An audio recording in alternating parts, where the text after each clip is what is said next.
فأعوذ بالله السميع العليم من الشيطان الرجيم بسم الله الرحمن الرحيم الذين ينفقون أموالهم في سبيل الله كمثل حبة أنبتت 7 سنابل الذين ينفقون أموالهم في سبيل الله ثم لا يتبعون ما أنفقوا منا ولا أذى لهم أجرهم عند ربهم ولا خوف عليهم ولا هم يحزنون قول معروف ومغفرة خير من صدقة يتبعها أذى والله غني حليم صدق الله العظيم.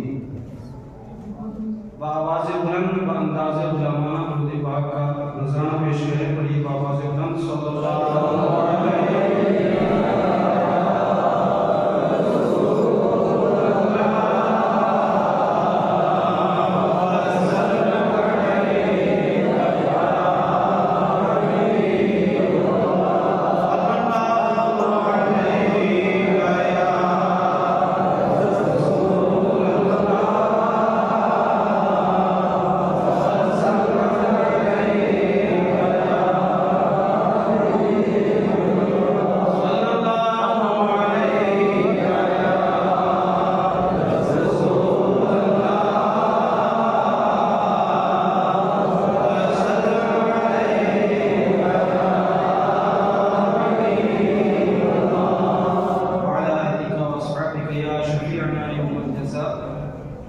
حضرات گرامی، شوال المکرم کا یہ پہلا جمعہ اللہ رب العزت نے ہمیں نصیب فرمایا.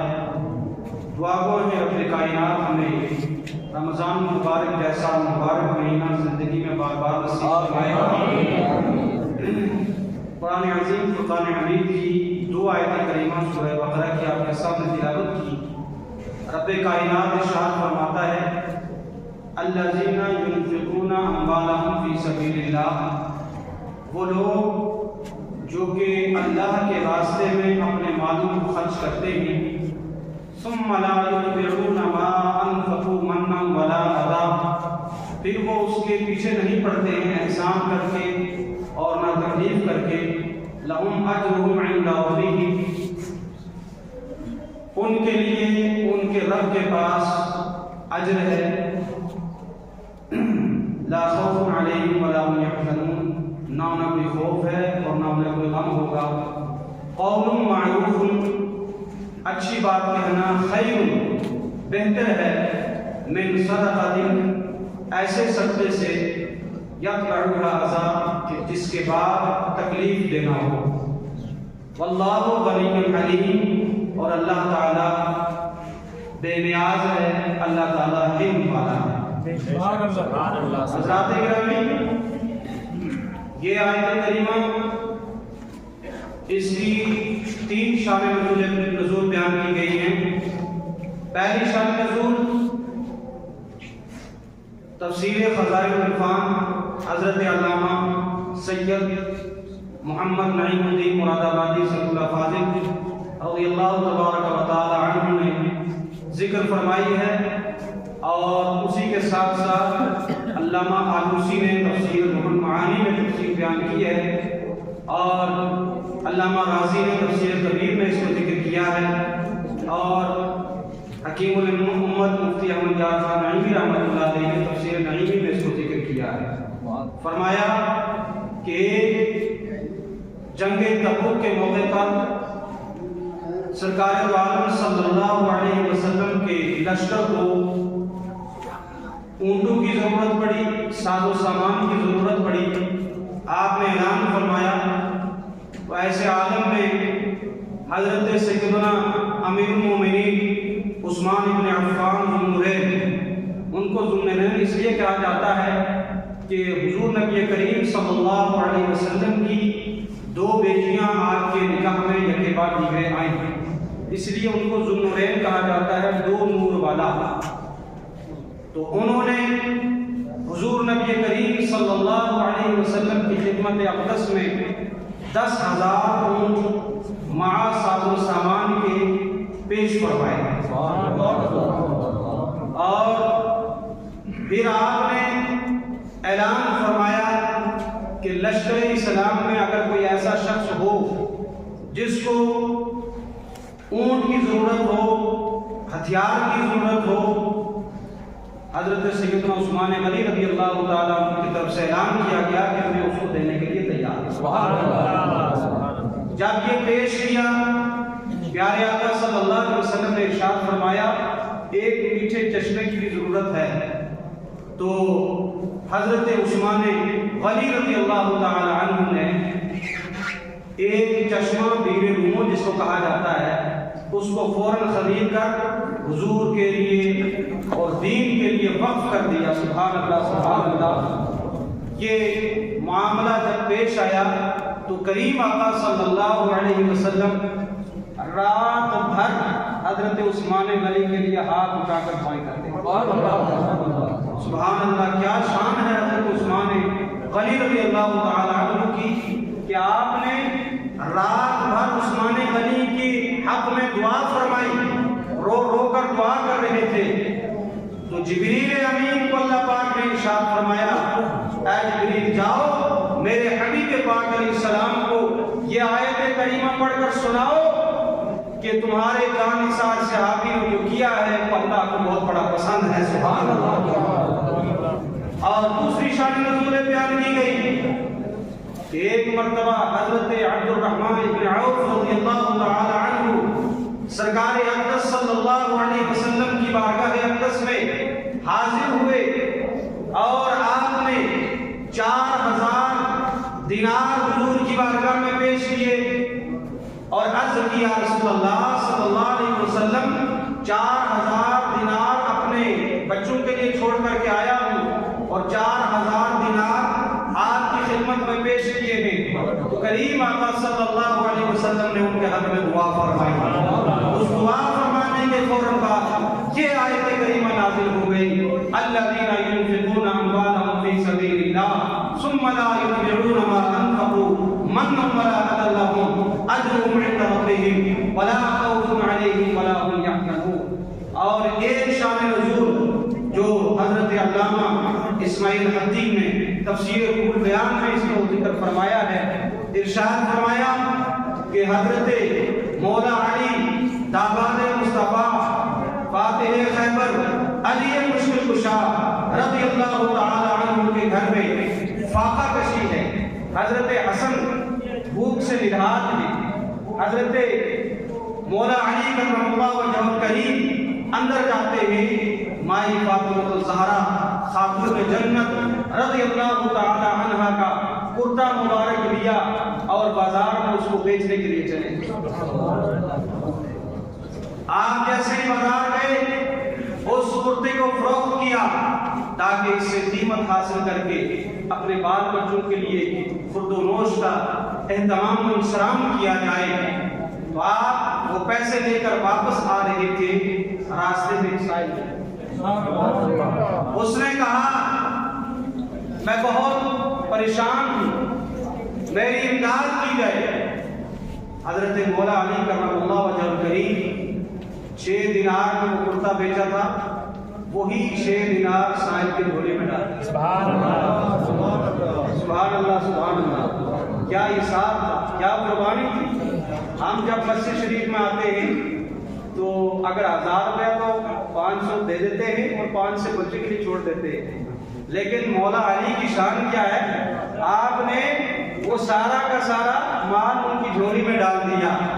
آگے چلے تو جانے کے بعد دیکھا کہ ایک آدمی جا رہا ہے، بڑی موٹی تازی اونٹنی ہے، بڑی خوبصورت اونٹنی ہے، حضرت مولا علی کو پسند آ گیا اور ارشاد فرمایا کیا اس اونٹنی کو بیچتے ہو؟ اس نے کہا ہاں میں بیچنا چاہتا ہوں۔ آپ لینا چاہتے؟ حضرت مولا علی نے فرمایا لیکن شرط یہ ہے کہ پیسے ابھی نہیں ملیں گے، ادھار ہی دے، ادھار دے۔ حضرت مولا علی کرم اللہ وجہ الکریم کے ہاتھ میں ادھاری اونٹنی بیچے۔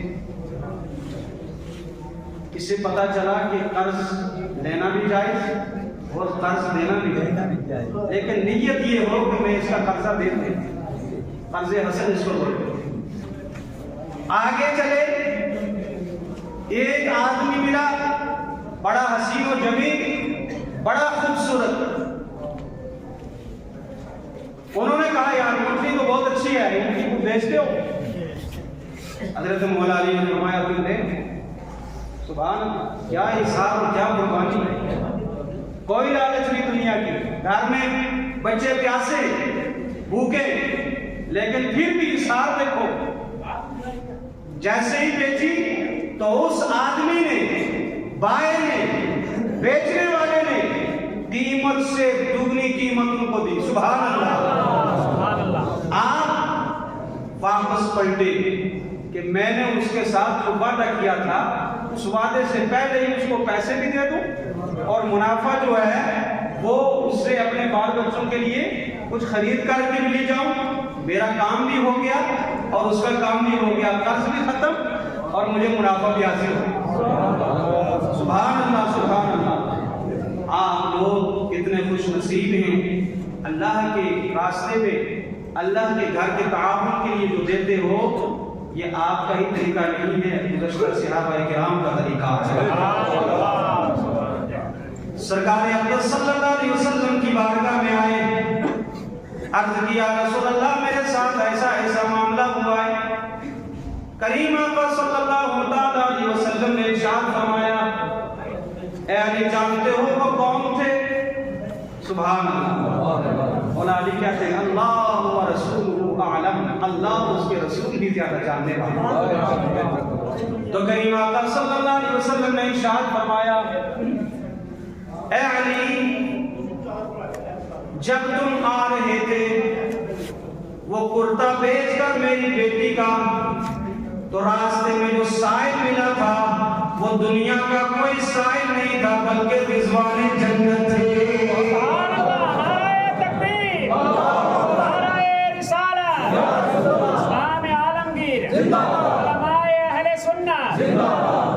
اللہ رب العزت نے تمہارے امتحان کے لیے رضوان جنت کو بھیجا کہ آج جاؤ علی کا ٹیسٹ لے لو, وہ میرے راستے میں کتنی قربانی دیتے ہیں, کتنا احسان کرتے ہیں.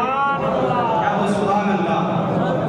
لہذا اس امتحان میں, ایک اسٹیپ میں, ایک مرحلے میں جب تم کامیاب ہو گئے, رب العالمین نے دوسرا انعام تمہارے اوپر یہ فرمایا کہ جو اونٹنی بیچنے والا تھا وہ کوئی دنیا کا شخص نہیں تھا بلکہ رب کائنات نے حضرت میکائیل علیہ السلام کو بھیجا.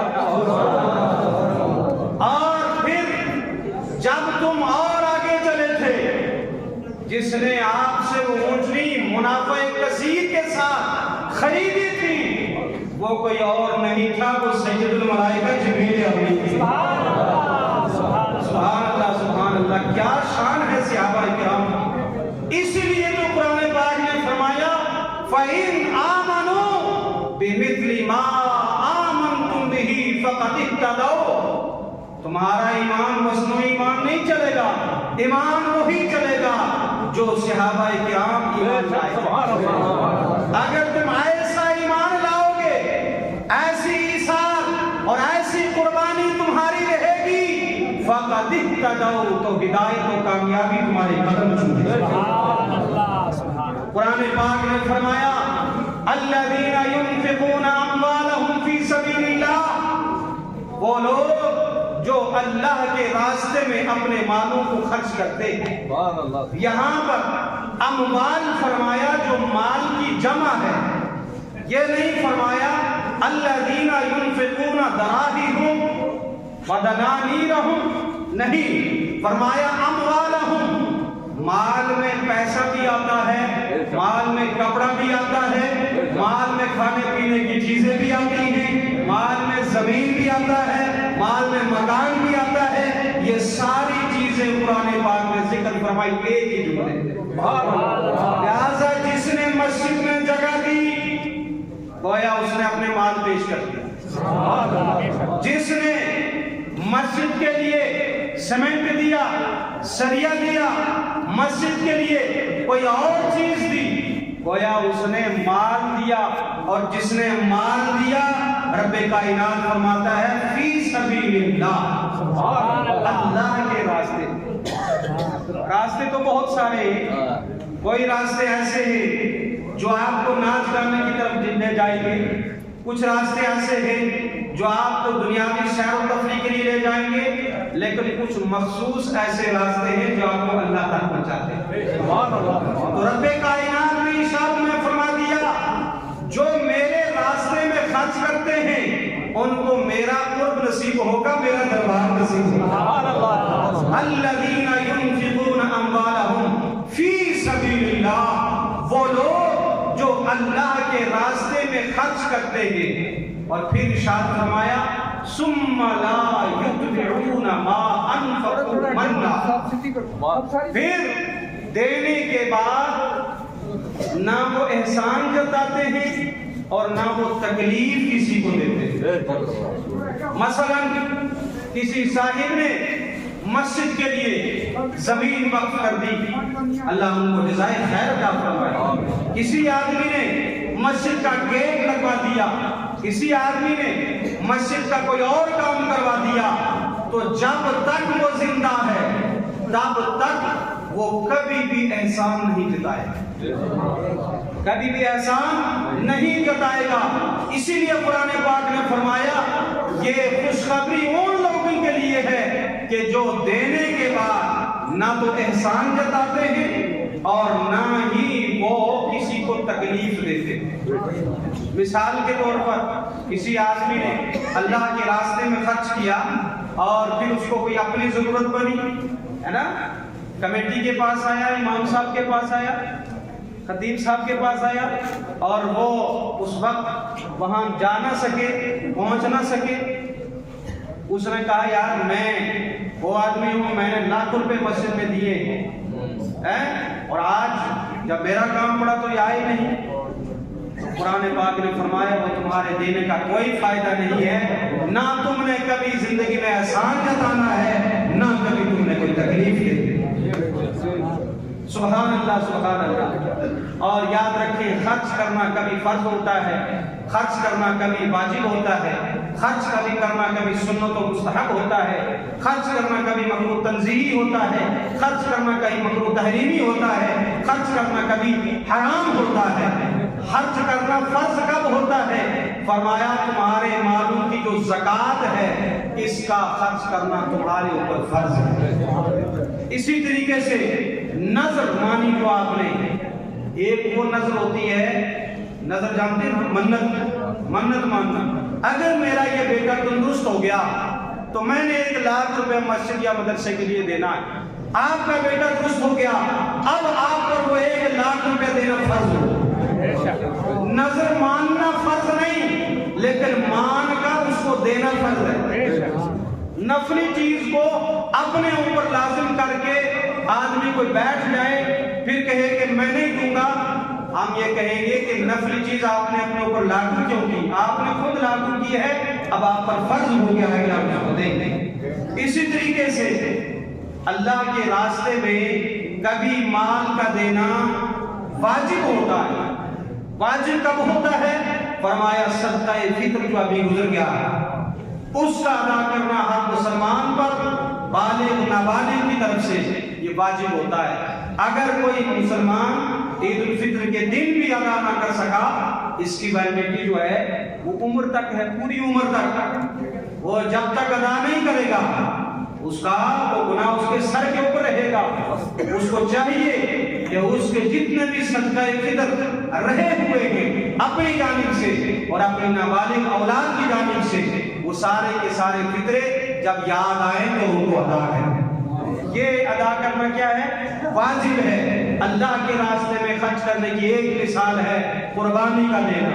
جس مسلمان پر قربانی واجب ہو اس کے لیے جو ہے پیسہ خرچ کرنا اور قربانی کا جانور لے کر پیش کرنا اللہ کی بارگاہ میں یہ واجب ہو جاتا ہے۔ اور کبھی خرچ کرنا سنت و مستحب ہوتا ہے، جیسے کہ مسجدوں کا بنانا، مسجدوں کی تعمیر میں خرچ کرنا، مدارس کی تعمیر میں خرچ کرنا، اسی طریقے سے کنواں بنوا لینا۔ آج کے دور میں کنویں کی جگہ ہینڈ پمپ لگوائے جاتے ہیں، ہے نا، ہینڈ پمپ لگوانا یہ بھی سنت کے کام میں آتا ہے۔ جیسے کہ صحابہ کرام نے، بہت سارے صحابہ کرام نے کنویں خرید کر اللہ کے راستے میں ان کو وقف کیا۔ یہ سلسلہ چلتا رہے گا۔ یہ سوال آیا ہے کہ آج کل دو عیدوں کے درمیان شادیوں کو نکاح کرنے کا انکار کرتے ہیں، اس کا شرعی حکم کیا ہے؟